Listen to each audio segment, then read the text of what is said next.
வேலை சக்தி 2 பேருமே உட்காந்து பேசிகிட்டு இருக்காங்க. பேசும்போது ரொம்ப சந்தோஷமாக பேசிகிட்டு இருக்காங்க. என்ன சக்தி, என்கிட்ட நல்லா பேசுவல்ல, என்னை உனக்கு ரொம்ப பிடிக்கும்ல அப்படின்னு சொல்கிறாரு.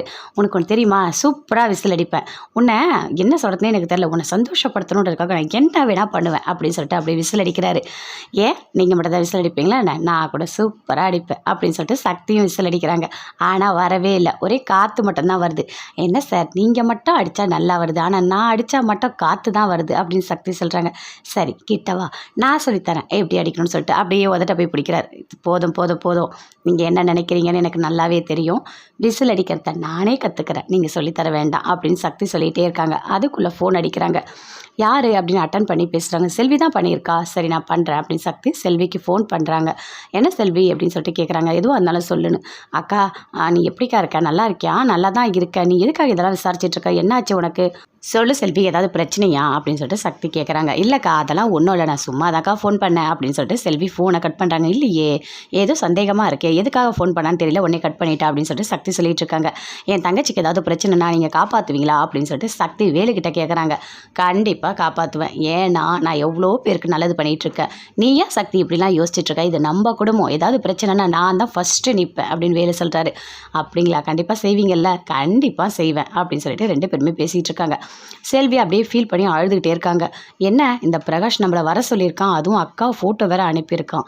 கண்டிப்பாக நம்ம வாழ்க்கை முடிஞ்சால் போதும், நான் அக்காவுக்கு எதுவுமே ஆகிடவே கூடாது. சரி அந்த பிரகாஷ் எங்கே வர சொன்னனோ அதே இடத்துக்கு நம்ம போகலாம் அப்படின்னு சொல்லிட்டு அப்படியே பார்க்குறாங்க. சுற்றி வீட்டில் யார் இருக்கா, யாருமே இல்லை அப்படின்னு சொல்லிட்டு அப்படியே ஒளிஞ்சு வெளியே போகிறாங்க.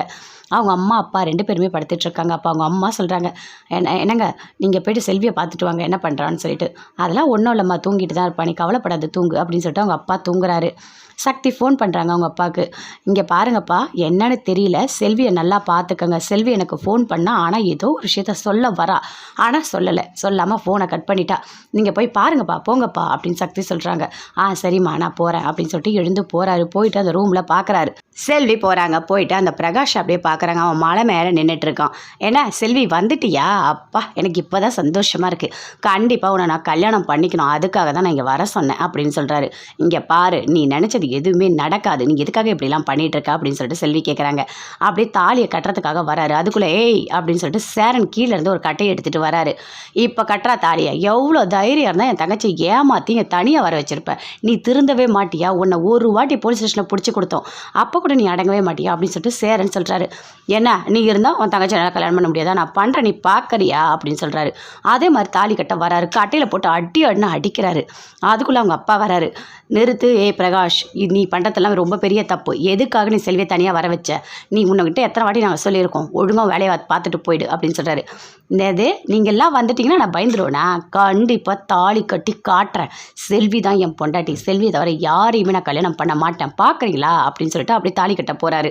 ஏய் என்னடா அப்படின்னு சொல்லிட்டு அப்படியே அடிக்கிறாரு. சேரன் அடிக்கும் போது அப்படியே மலை மேலேருந்து விழறா மாதிரி கையை பிடிச்சிக்கிட்டாரு. இங்கே பாரு எழுந்துரு அப்படின்னு சொல்லிட்டு அப்படியே பிடிச்சி இழுக்கிறாரு பிரகாஷ். இல்லை என்னால் வந்து ஏற முடியல அப்படின்னு சொல்லிட்டு பிரகாஷ் சொல்கிறாரு. அப்படியே கையை சேரன் விட்டுட்டார். கீழே விழுந்துட்டார் பிரகாஷ். விழுந்தவொடனே கத்துறாங்க.